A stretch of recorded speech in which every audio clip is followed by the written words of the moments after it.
কেউ যদি ভেবে থাকে যে পরীক্ষা থাকার জন্য আমাদের 30-40-50 হাজার ছাত্রছাত্রী কম বেশি হলে তারা আমাদের সমাবেশ ভণ্ডুল করে দেবে, তবে সে তার দিবা স্বপ্ন দেখছে। আমি প্রথমে আমার সংগঠনের স্তরে বলতে পারি যে 28শে আগস্ট আমাদের তৃণমূল ছাত্র পরিষদের সমাবেশ, আর এবারই এই 28শে আগস্ট সমাবেশ সর্বকালের সর্বশ্রেষ্ঠ ছাত্র সমাবেশ হতে চলেছে ভারতবর্ষের নিরিখে। এটা আমি আজকে আপনাকে ওপেন চ্যালেঞ্জ জানাচ্ছি। পাশাপাশি আমি এই কথাটাও বলছি যে প্রচুর ছাত্রছাত্রী আসে যারা পরীক্ষা দিতে আসবে, যারা টেনশনে থাকবে।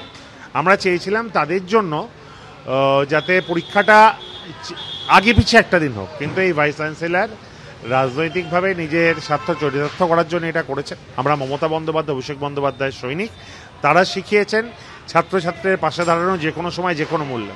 তাই আমাদের ছাত্র সমাবেশ যেভাবে চলছে সেটা নিশ্চিতভাবে চলবে। পাশাপাশি ছাত্রছাত্রীর যাতে কোনো সমস্যা না হয় সেই দেখার দায়িত্ব আলাদাভাবে মমতা ব্যানার্জি, অভিষেক ব্যানার্জি আমাদের নিতে বলেছে।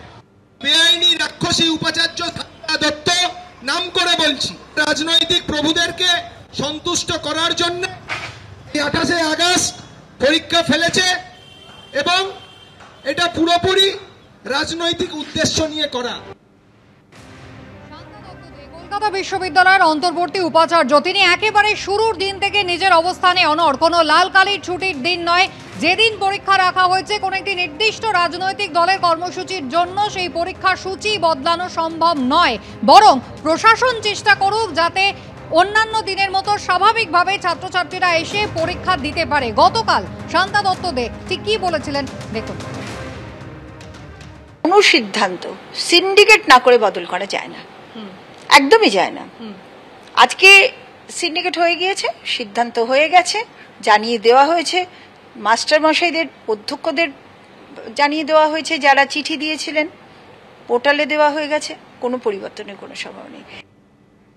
কলকাতা বিশ্ববিদ্যালয়ে ওই দিন অর্থাৎ 28 তারিখ পরীক্ষার কথা আগেই ঘোষণা করা হয়েছে এবং সেই সিদ্ধান্তে কোনো রকম পরিবর্তন হবে না, যে কথা আগেই স্পষ্ট করে দিয়েছেন কলকাতা বিশ্ববিদ্যালয়ের অন্তর্বর্তী উপাচার্য শান্তা দত্ত। এই নিয়ে অধ্যক্ষদের সংগঠনের তরফ থেকে চিঠিও দেওয়া হয়েছে, কিন্তু বিশ্ববিদ্যালয়ের পরীক্ষার সূচিতে কোনো রকম পরিবর্তন হচ্ছে না।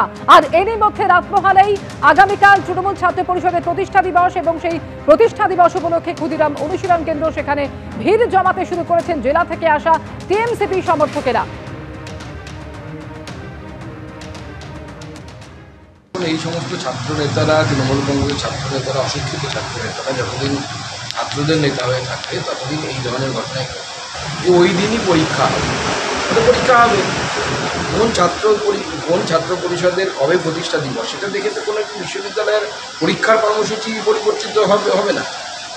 যাদের পরীক্ষা দেওয়ার ইচ্ছে তারা পরীক্ষা দিতে আসবে, আর যাদের পরীক্ষা দেওয়ার ইচ্ছে নেই তারা গিয়ে পার্টি করবেন, রাজনীতি করবেন।